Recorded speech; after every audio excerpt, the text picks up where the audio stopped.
வணக்கம் மக்களே. நம்ம சேனல்ல தொடர்ந்து ரிவ்யூஸ் தாங்க பார்த்துக்கிட்டு இருக்கோம். அந்த வகையில இப்ப நம்ம எதை பத்தின ரிவ்யூ பார்க்க போறோம் அப்படின்னா, நம்ம கார்த்தி தீபா கதையில பிப்ரவரி 22 எபிசோடுக்கான ஒரு சின்ன ப்ரோமோவை இந்த வீடியோல வாங்க பார்க்கலாம். எபிசோட ஸ்டார்ட் பண்றதுக்கு முன்னாடி இந்த வீடியோவை மறக்காம லைக் பண்ணிக்கோங்க. நம்ம சேனலையும் சப்ஸ்கிரைப் பண்ணிட்டு பக்கத்துல உள்ள பெல் ஐகானையும் கிளிக் பண்ணி ஆல்னு செட் பண்ணிக்கோங்க.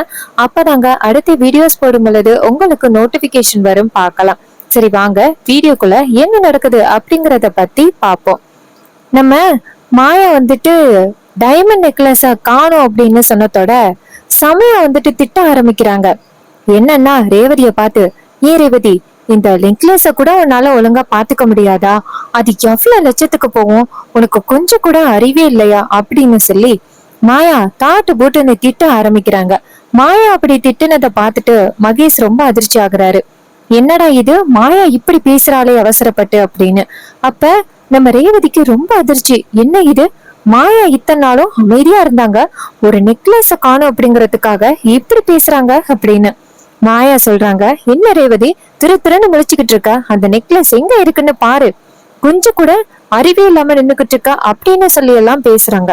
இதை கேட்டதோட நம்ம ரேவதிக்கு அப்படி கண்ணெல்லாம் கலங்க ஆரம்பிச்சிருச்சு. அப்பன்னு பார்த்து கார்த்தி நேரா மாயா கிட்ட, ஏங்க அப்படி கத்துறீங்க, நெக்லஸே எங்க போயிட போகுது, யாரு எடுத்திருக்க போறா, இங்கதான் எங்கேயாவது இருக்கும் அப்படின்ட்டு கார்த்தி தேடுற மாதிரி தேடி தலகாணிக்கு பின்னாடி இருக்கிற அந்த நெக்லஸை எடுக்கிறாரு. இத பார்த்ததோட மாயா நெக்லஸ பார்த்துட்டு, பாத்தியா, நல்ல வேலை யாரும் எடுக்கல, இந்த பொருளை கூட உன்னால ஒழுங்கா வச்சுக்க முடியாதா ரேவதி அப்படின்னு கேட்க, அப்ப நம்ம கார்த்தி மாயாட்ட, ஏங்க ஒரு சாதாரண நெக்லஸ்க்கு போயிட்டு அவங்கள இப்படி பேசுறீங்க, பணம் தான் என்ன பெருசா? இதை கேட்டதோட அப்பதான் மாயாவுக்கு சுய நினைவு வருது. ஆகா, தேவையில்லாம நம்ம ரொம்ப கத்திட்டோமோ அப்படின்ட்டு நேரா ரேவதிய பார்த்து, ரேவதி அம்மா சாரிம்மா, நான் எதுக்காக அப்படி திட்டுனா, இது மாதிரி நாங்க வந்த நேரத்துல இந்த செயின் காணாம போனுச்சுன்னா ஒருவேளை எங்க மேல ஏதாவது சந்தேகம் வருமோ அப்படின்னு பயந்துதான் நான் அப்படி பேசிட்டேன். உடனே ரேவதி சொல்றாங்க, ஓ அப்படியா, சரி அப்படின்ட்டு. ஆனா ரேவதியோட முகமே அப்படியே செத்து போச்சு. என்னடா இது, இவங்க எப்படி மூஞ்சில் அடிச்ச மாதிரி பேசிட்டாங்களே அப்படின்னு. அப்ப ரோகிணி நேரா மாயாவை பார்த்து, என்னங்க இத்தனை நாளும் இவ்வளவு அமைதியா இருந்தீங்க, இப்போ ஒரு செயினை காணுனதோட இப்படி கோவப்படுறீங்க? மாயா சொல்றாங்க, இல்ல ரோகிணி அம்மா, உங்களை மாதிரி ஆளுக்கெல்லாம் இதெல்லாம் காணாம போனுச்சுன்னா சாதாரண விஷயம்தான். ஆனா என்ன மாதிரி ஆளுக்கெல்லாம் இதெல்லாம் ரொம்ப பெரிய விஷயம். இந்த செயினுக்காக எத்தனை வருஷம் ஆயுசு ஃபுல்லா உழைச்சாலுமே இந்த செயின் மாதிரி எல்லாம் எங்களால வாங்க முடியாது. அதனாலதான் காணும் அப்படின்னு சொன்னதோட நான் கொஞ்சம் எமோஷனல் ஆயிட்டேன். மயில் வாகனம் சொல்றாரு, கொஞ்சமா எமோஷனல் ஆகணிய, நீங்க பேசின பேச்ச பார்த்துட்டு நாங்கெல்லாம் வாயடிச்சு போயிட்டோம், இப்படியா நீங்க பேசுவீங்க அப்படின்னு. அப்ப மாயா சொல்றாங்க, சாரிங்க, அதுக்கு நான் மன்னிப்பு கேட்டுக்கிறேன். அப்ப மகேஷ் நேரா ரேவதிய பார்த்து, ரேவதி அன்னி காலையில இருந்து தலைவலிக்குதுன்னு சொல்லிட்டு இருந்தாங்க, ஒருவேளை அதனால கூட அவங்க இப்படி டிப்ரெஸ் ஆகி பேசிருக்கலாம். இதை கேட்டதோட ரேவதியும் சரி பரவாயில்ல மகேஷ் அப்படின்னு சொல்ல, மாயா நேரா ரேவதிய பார்த்து, சாரி மாயா அப்படின்னு சொல்ல, அப்ப மயில் வாகனம் கேக்குறாரு, எப்படிங்க சாரி சொன்னா உடனே மறந்துட முடியுமா? நீங்க பேசின பேச்சு பார்த்து எங்க ரேவதி பொண்ணு எப்படி கஷ்டப்பட்டுட்டா தெரியுமா? இந்த விஷயம் மட்டும் சாமுண்டீஸ்வரி அத்தைக்கு தெரிஞ்சிச்சுன்னா உங்களை ஒரு வழி பண்ணிருவாங்க. இது கேட்டதோட நம்ம மாயா நேரா ரேவதி கிட்ட, ரேவதி அம்மா நான் தெரியாம அப்படி பேசிட்டேன், என்ன மன்னிச்சிருங்க. இது கேட்டதோட ரேவதி நேரா மயில் வாகனத்தை பார்த்து, மாமா இந்த விஷயத்த நீங்க சாமுண்டீஸ்வரி எங்க அம்மாட்ட சொல்ல வேணாம், அம்மாட்ட சொன்னா கண்டிப்பா ரொம்ப கோவப்படுவாங்க. இதை கேட்டதோட மயில் வாகனமும், சரிம்மா ரேவதி நீ சொல்றதுனால மட்டும்தான் நான் சொல்லாம இருக்கேன், இவங்க பேசின பேச்சுக்கு என்ன நடந்திருக்கும்னே தெரியாது. அப்ப மகேஷ் சொல்றாரு, இங்க பாருங்க, அதுக்குதான் நாங்க மன்னிப்பு கேட்டுக்கிட்டோமே. இதை கேட்டதோட மாயா நேரா ரேவதிய பார்த்து, சரி மாயா, எனக்கு ரொம்ப தலைவலிச்சுச்சா, அதனாலதான் இப்படி பேசிட்டேன், மத்தபடி நான் இப்படி பேச மாட்டேன், உனக்கே தெரியும்ல அப்படின்னு. அப்ப ரேவதி சொல்றாங்க, ஆமா மாயாக்கா, எனக்கு தெரியும் நீங்க அந்த மாதிரி பேச மாட்டீங்க அப்படின்னு. சோ இதை கேட்டதோட நம்ம மகேஷ் நேரா மாயாவை பார்த்து, அண்ணி சரி வாங்க நம்ம வீட்டுக்கு போகலாம் அப்படின்ட்டு ரெண்டு பேருமே வீட்டுக்கு கிளம்புறாங்க. அப்ப நம்ம மயில் வாகன ரேவதியை பார்த்து, என்னவா ரேவதி, ஒரு சாதாரண நெக்லஸ் காணாம போனதுக்கு இப்படி பேசுறாங்க? அப்ப ரேவதி சொல்றாங்க, சரி பரவாயில்ல விடுங்க, அதான் தலைவலின்னு சொல்லிட்டாங்களே. இதை கேட்டதோட மயில் வாகனமும் சரி அப்படின்னு சொல்றாங்க. அப்ப ரோகிணி சொல்றாங்க, இருந்தாலும் இந்த மாதிரி பேசுனது டூ மச் தான், இந்த விஷயம் மட்டும் அம்மாவுக்கு தெரிஞ்சிருந்துச்சுன்னா அவ்வளவுதான், அம்மா என்ன பண்ணிருப்பாங்கன்னே தெரியாது, ஒருவேளை அவங்க இந்த கல்யாணத்தை நிப்பாட்டுறதுக்கு கூட வாய்ப்பு இருக்கு அப்படின்னு. இது கேட்டதோட ரேவதி ரோகிணிய பார்த்து, இங்க பாருக்கா, தயவு செஞ்சு அம்மாட்ட இந்த விஷயத்த பத்தி சொல்லிடாத அப்படின்னு.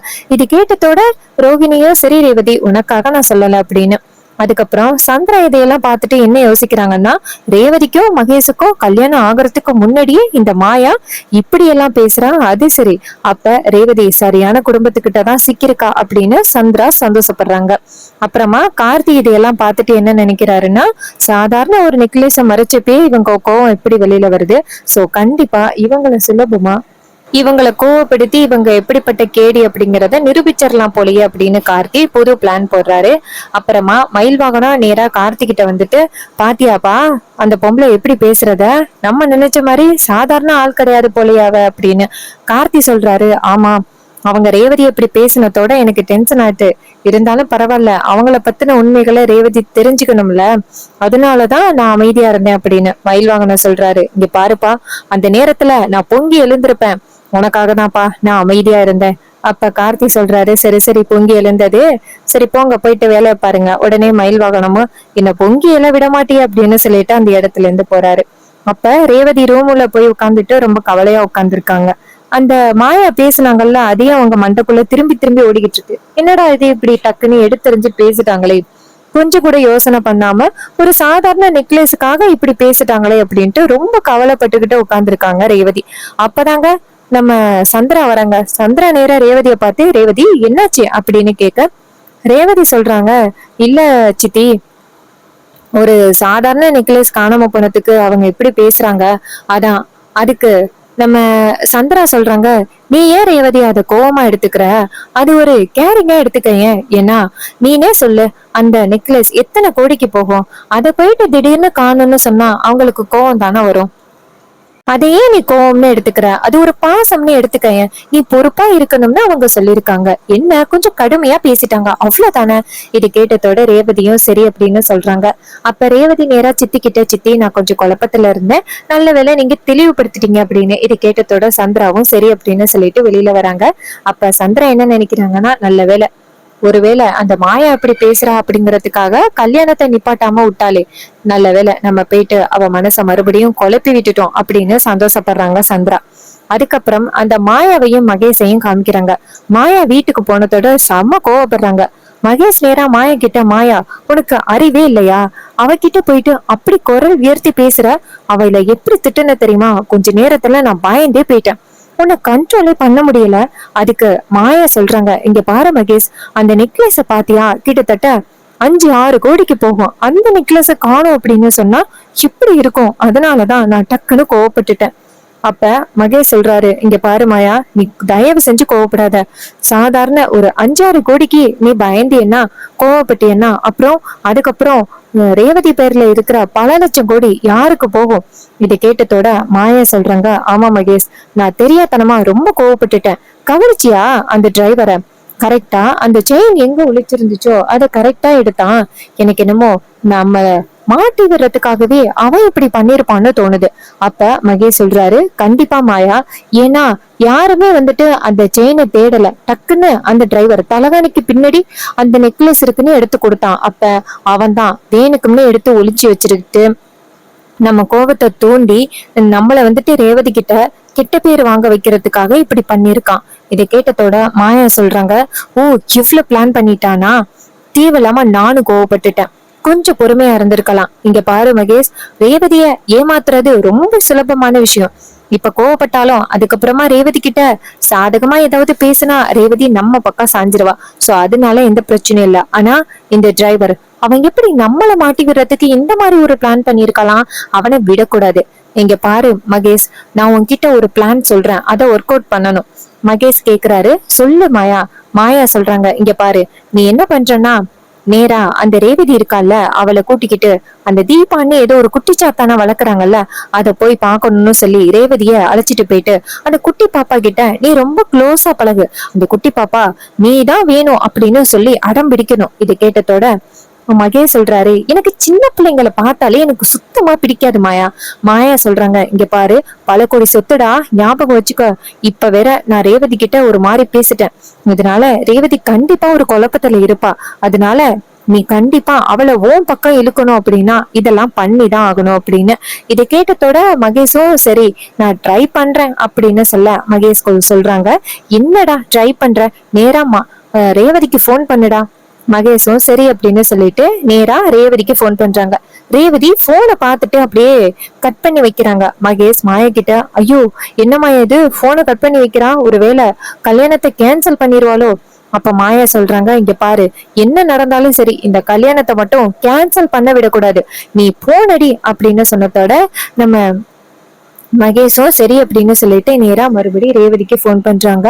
ரேவதி போனை பார்த்துட்டு மறுபடியும் கட் பண்றாரு. அப்ப மகேஷ் சொல்றாரு, ஐயோ இவ என்ன திரும்ப திரும்ப கட் பண்றா. மாயா சொல்றாங்க, அவ எத்தனை தடவை கட் பண்ணாலும் நீ அடி மகேஷ். இதை கேட்டதோட மகேஷும் சரி அப்படின்னு சொல்லிட்டு நேரா ரேவதிக்கு போன் பண்றாங்க. ரேவதி போனை பார்த்துட்டு அட்டன் பண்ணி, சொல்லுங்க மகேஷ் அப்படின்னு அப்ப மகேஷ் சொல்றாரு, என்னாச்சு மாயா, என்கிட்ட பேச உங்களுக்கு விருப்பம் இல்லையா. அப்ப ரேவதி சொல்றாங்க, இங்க பாருங்க நான் ஒரு சின்ன வேலையில இருந்தேன்.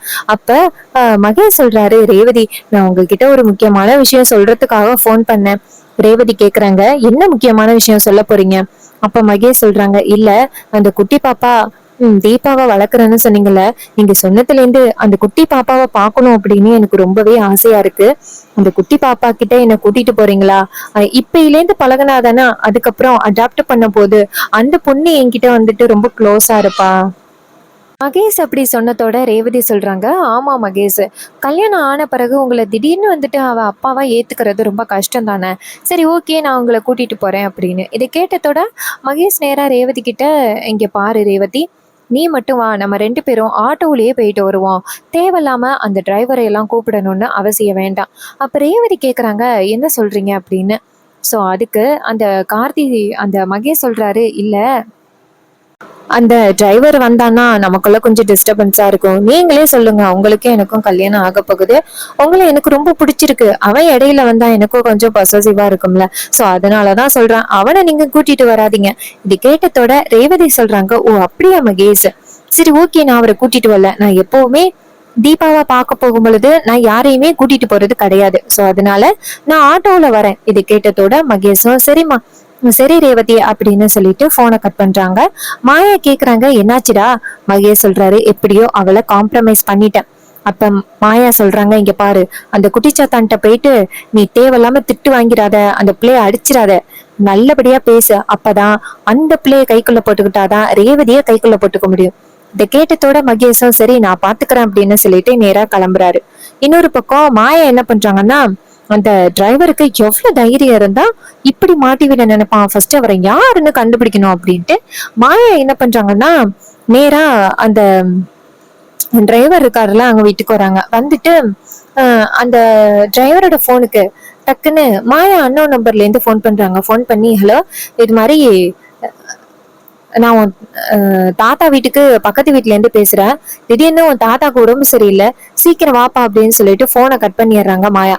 இது கேட்டதோட கார்த்தி அதிர்ச்சி ஆகுறாரு. ஹலோ யாருங்க பேசுறது, யாருங்க பேசுறதுன்னு கேக்குறாரு.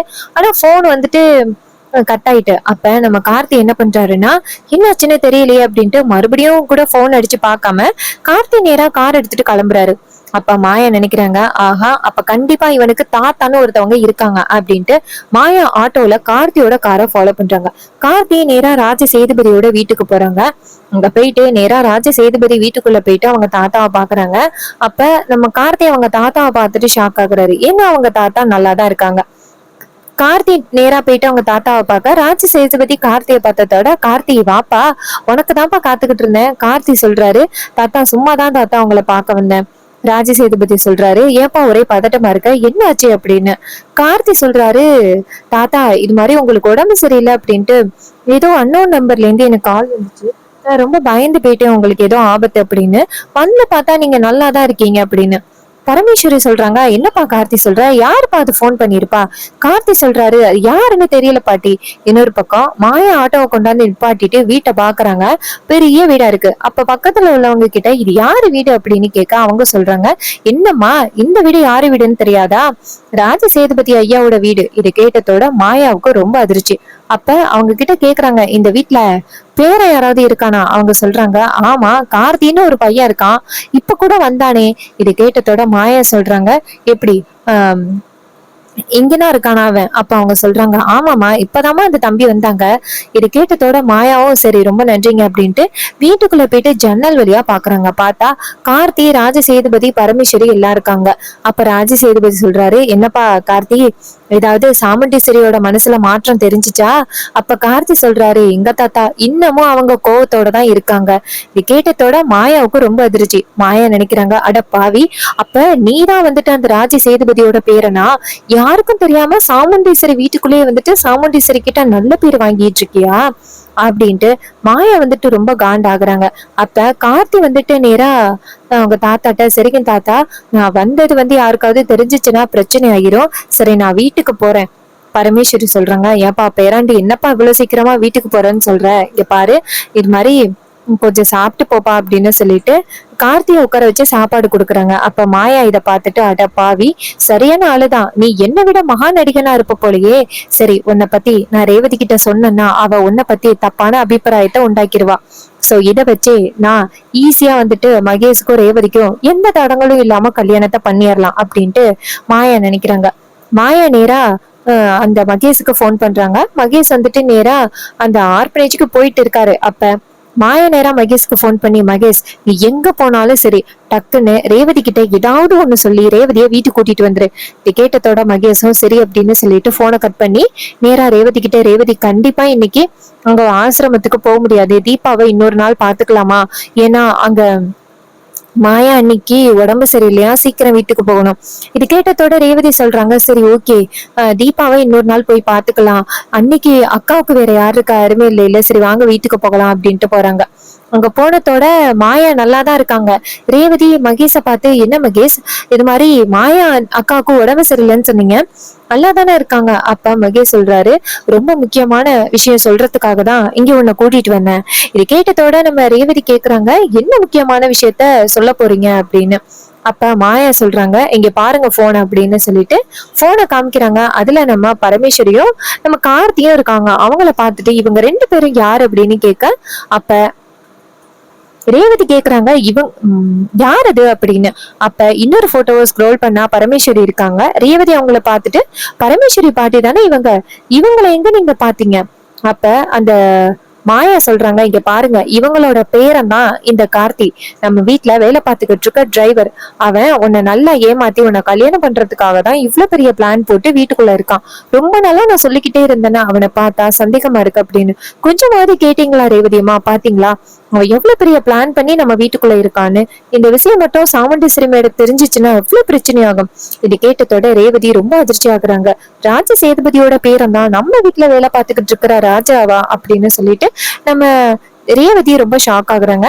ரேவதி நேரா மாயா கிட்ட, இந்த விஷயத்த பத்தி நீங்க யாருக்கிட்டையும் சொல்ல வேணாம் அப்படின்னு கேட்க, ரேவதி மாயா சொல்றாங்க, இங்க பாருங்க, இந்த விஷயத்த பத்தி நான் யாருக்கிட்டையும் சொல்ல மாட்டேன் ரேவதி அம்மா. ஆனா இவன் கண்டிப்பா உங்களை கல்யாணம் பண்றதுக்காக தான் வீட்டுக்கு வந்திருக்கான். அதனால இவனை கல்யாணம் பண்ண மாட்டேன், மகேஷை ஏமாத்திர மாட்டேன்னு சத்தியம் பண்ணுங்க. அப்ப நம்ம ரேவதி சொல்றாங்க, இங்க பாருங்க, நான் மகேஷ உயிருக்குயிரா காதலிக்கிறேன், அதனால நான் கண்டிப்பா மகேஷ விட்டுட்டு நான் வேற யாரையும் கல்யாணம் பண்ண மாட்டேன் அப்படின்னு சத்தியம் பண்றாங்க. இதை கேட்டுட்டு நம்ம மாயா ரொம்ப சந்தோஷப்படுறாங்க.